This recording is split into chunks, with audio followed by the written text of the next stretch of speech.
Yeah, OK, well, let's get more on our top story now. And Arsenal's biggest ever win over Chelsea, 5-0 at the Emirates, taking them 3 points clear at the top of the Premier League. We're joined live now from Los Angeles with Sophie Nicolau from the Highbury squad. Sophie, you've seen many a great derby day, haven't you, as an Arsenal fan? And I'm not sure if Arsenal-Chelsea is quite as big a derby as a North London derby, but what a performance last night. What impressed you most about your side?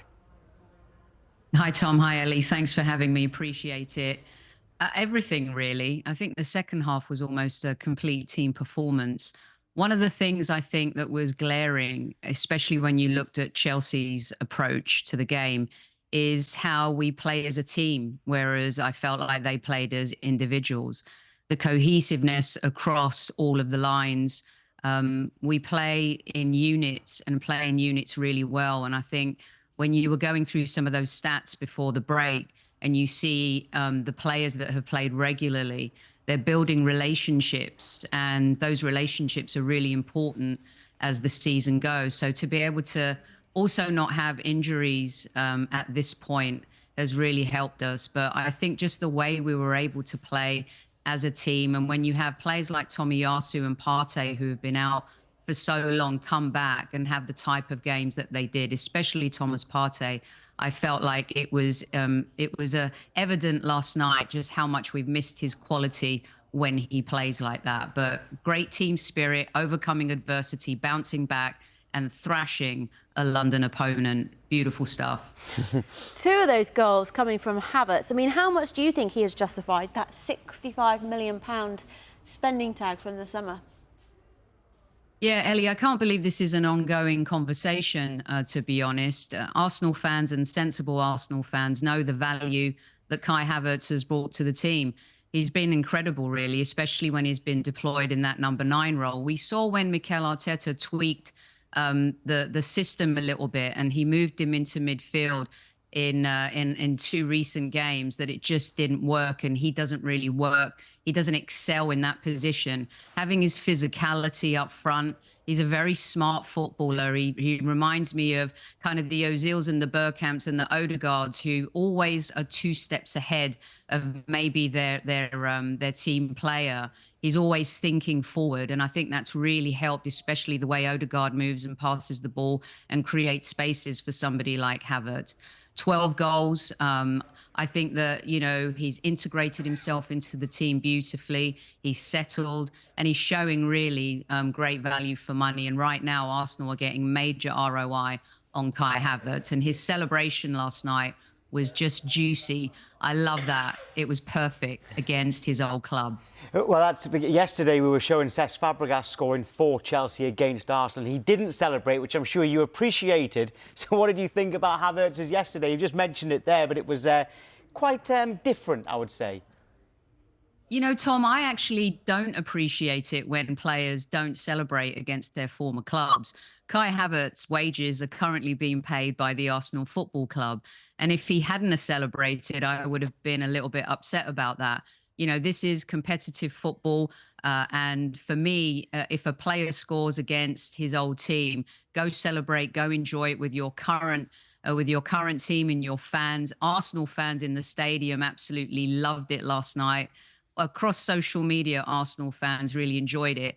And what made it even sweeter was as Chelsea's social media team were posting online about who was scoring our goals, I think they omitted Kai Havertz's name from that list. So that made it even super sweeter.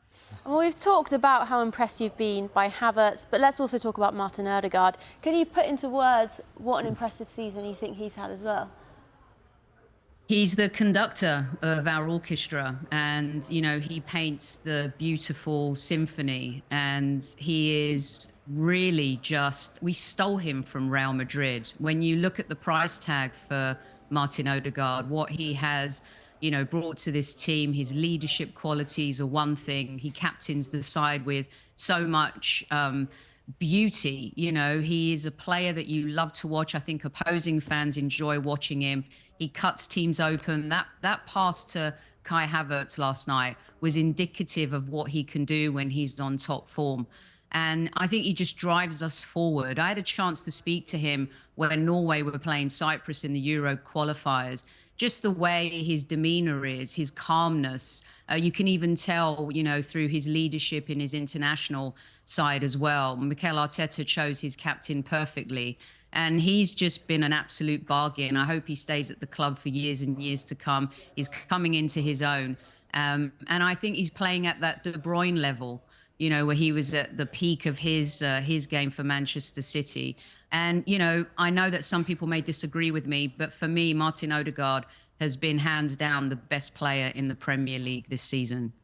He's had an absolutely brilliant season, but are Arsenal going to be the best team in the Premier League this season? How confident are you now? Well, you know, April's usually our blip, and the Aston Villa game was hugely disappointing. I think fans mistook maybe a poor Bayern Munich in the Bundesliga being a poor Bayern Munich in the Champions League. Their heritage and pedigree in that competition is immense, and I think that being back there for the first time in years, getting to the quarterfinals was a great thing. And unfortunately didn't end well for us. But to bounce back and get the results that we needed to do in order to continue putting that pressure on Manchester City and Liverpool, I think is indicative of maybe how we're growing mentally. And Tom, as you know, we've spoken before, my biggest concern is Arsenal's mental, because we've got the talent. We know we can win. We've got the players. But mentally, how do we adapt? And I think in the last 2 games, we've proven that we can do that. You know, goal difference is going to be massive. Maybe that will be the difference at the end. Manchester City, of course, we know what they can do at this point in the season. And I think some people have disregarded Liverpool a bit. And, you know, you can't rule them out. It's going to be tight. It's going to be tough. But I believe in my team, and I hope we can close this season. As you know, Sophie, I'm a neutral. But if you win, I want to be invited to the celebrations. Great to see you. You will have the invitation. Thanks a lot. Thanks for having me.